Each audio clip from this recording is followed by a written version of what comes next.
Have you ever found yourself saying, I don't know what is wrong with me? Why can I not move on? Why do I feel so exhausted all the time? If you ever ask yourself any of those questions, I want you to hear me before I even go further. There is nothing wrong with you. Your mind and body is simply doing what it was designed to do, and it was designed to protect you. Today, we're going to be talking about survival mode, what it is, why so many single parents experience it after domestic abuse or after a relationship breakdown.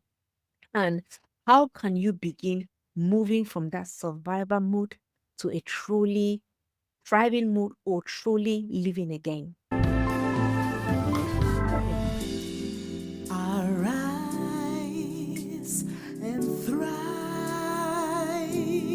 Hello and welcome to the Empower Single Parent Podcast. I am your host, Peggy Barre, a domestic abuse support worker, a parenting coach, an entrepreneur, and I am passionate about helping single parents to rebuild their life with confidence, resilience, and purpose. This episode exists to remind you that while your past may have shaped your story, it does not define your future. And today's episode is especially close to my heart because I have met so many parents, and even speaking from my own experience, people have told me that, Peggy, I know I am safe now, but I still don't feel safe. Does that resonate? I've been there before where you feel like, you know what, you've left that abusive environment and you feel like, you know what, where I am now, I'm safe. Yes, you know you're safe, but yet you still don't feel safe. And if that's you, I hope this conversation helps you to understand why. Now, by the end of this episode, you understand what survival mode really is, why you may feel stuck even after leaving an unhealthy relationship, and three practical steps to begin moving forward with compassion and confidence.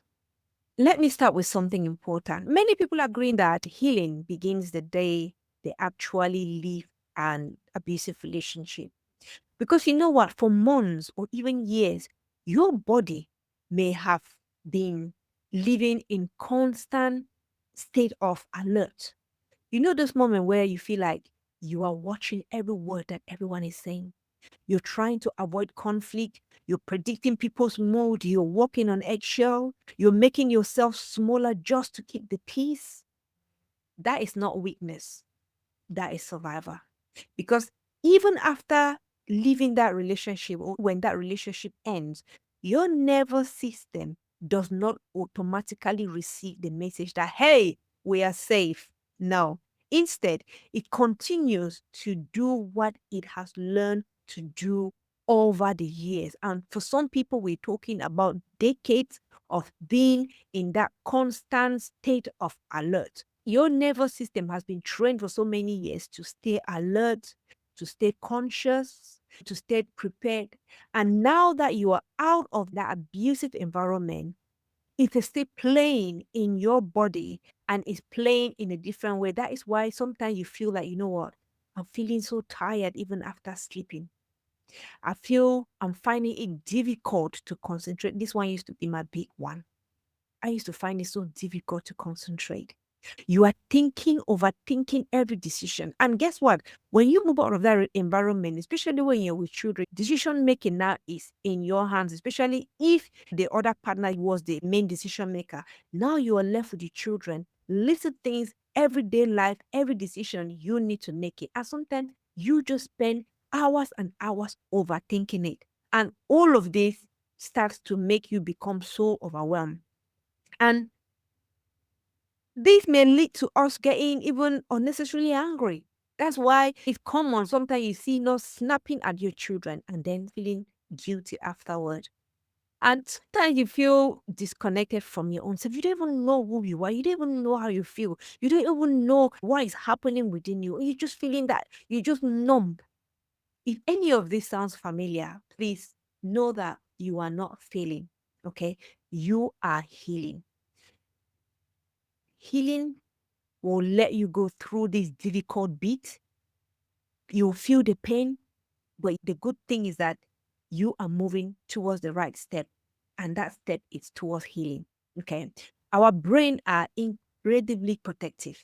When we experience prolonged fear, for example, like uncertainty or maybe emotional harm, our nervous system adapt to help us survive, right? And that is an amazing response. The way our body was designed to do this thing is so amazing. The strategies that kept us safe during difficult times can sometimes stop us from fully living once those circumstances change. For example, if you have spent so many years believing that you had to stay hyper vigilant to protect yourself, your body does not instantly switch off once you come out of that environment. Even though you've moved out of that environment, it continues to stay hyper vigilant. It's not just about telling yourself that, hey, I've moved on. Nah. Healing is gently teaching your mind and body and reminding your mind and body and telling your mind and body that, hey, we are safe enough to begin again. And that is why healing takes patience. I see many people say, you know what, Peggy, how did you do it? It's a journey. And like I always say, even right now, I am still a work in progress. I am still learning. I am still healing every day. And when we are feeling this way, if we're feeling like, you know what, maybe we're not making progress, maybe my emotion is this and that, that is not because you're weak. Your nervous system has been working over time for a long time. And here is the hopeful part. Our brain and bodies are capable of adapting in a very positive way too. If we get the constant support and if we're building healthy relationship and if we are taking intentional practice, intentional healthy habits and telling yourself the things that your mind need to hear, I mean the positive things and even challenging all the negative voices, slowly, you will start regaining your sense of safety and confidence and even your hope. And guess what? Healing is not linear.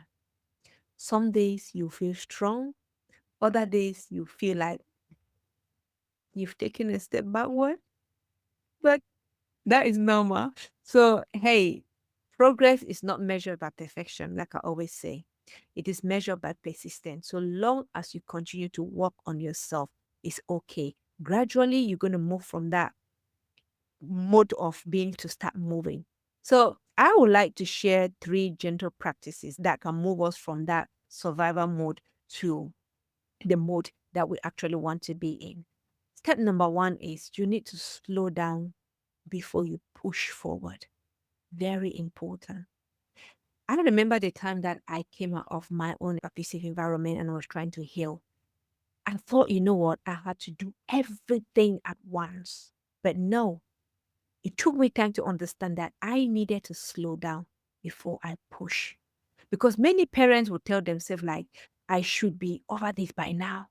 Instead of ask yourself, what do I need today? What is that one thing that I need today?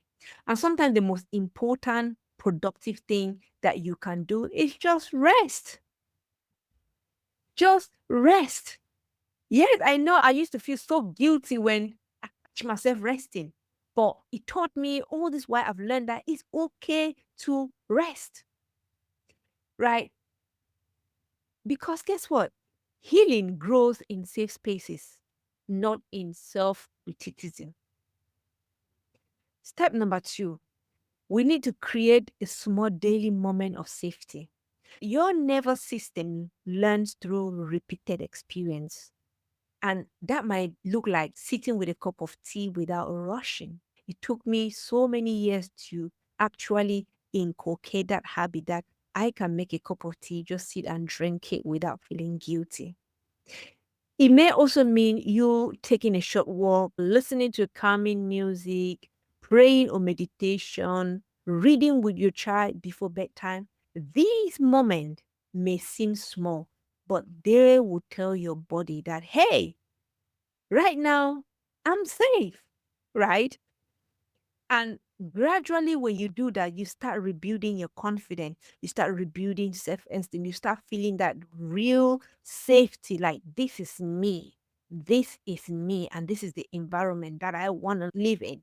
But before that happens, you need to start taking those little tiny steps every day. And step number 3, you need to celebrate progress, not perfection. I've said this so many times, especially as someone who is a perfectionist. I have always, in fact, I've learned over the years to say, you know what, instead of asking, am I healed yet? Always ask, what do I need to do today that I couldn't do 6 months ago? Maybe you smiled, maybe you laugh, maybe you ask for help, maybe you just set some healthy boundaries. Remember that every moment of this step that you take, or every moment of whatever thing that you do that will lead towards that positive journey or that positive direction, all good. Because guess what? Healing happens through hundreds of small victories. It's not just a one big, massive bang victory, taking one small step at a time. That is important. So, if you're listening today and you feel like, you know what, you've been surviving for a very long time, I want you to hear this. You are not behind. You're actually doing great, right? And you are not broken. You are not too late. Because I hear so many parents say, you know, Peggy, am I too late to start this? Peggy, am I too late to do this? No, you are not too late, my darling. Everything you've done to survive has brought you here. And now you have the permission to learn something new. You have the permission to rest. You have the permission to trust again, to dream again, and even to build a peaceful home and to become a parent that is present, right? Not a perfect parent. You just want to be the parent that is present, a parent that is loving, a parent that can learn to control their emotions. Your past may have prepared you to survive, but your future is inviting you to thrive. So, before our next episode, I would like you to spend a few quiet moments just reflecting on these questions. Where in my life do I already have evidence that I am healing? Write them down. You can write 3 examples. They don't have to be big. Perhaps you are sleeping a little bit better. Maybe you are smiling more. Maybe you are asking for help instead of carrying everything alone. Healing is often quieter than we expect. If this episode encouraged you, I would love you to share it with another single parent who might also need a reminder today. And don't forget to subscribe to our channel so that we can continue to walk that journey together. And let me end with this. Research consistently shows that supportive relationships are among the strongest protective factors for recovery after adversity. So healing doesn't happen because we are expected to be strong or to be on our own. It happens because we are connected to safe, supportive people who help us to rediscover our strength. So if you're rebuilding your life right now, remember that you need to reach out for support. Reaching out for support is not a sign of weakness. It is one of the ways that healing grows. So hey, ask for support. You deserve it. And this week, I would like you to spend just about 10 minutes each day doing one activity that helps you feel calm, safe, and connected. It could be anything. It could be maybe a walk, reading, journaling, or anything that you want to do to keep you connected towards the right direction, that direction of healing. So, hey, thank you so much for joining me today. And remember this, survivor got you here, but healing will take you forward. And every small step that you take today is helping to build a brighter future, not only for you, but for your children. Until next time, keep healing, keep growing, and keep believing because your story is not over. I love you. You take care. Bye bye.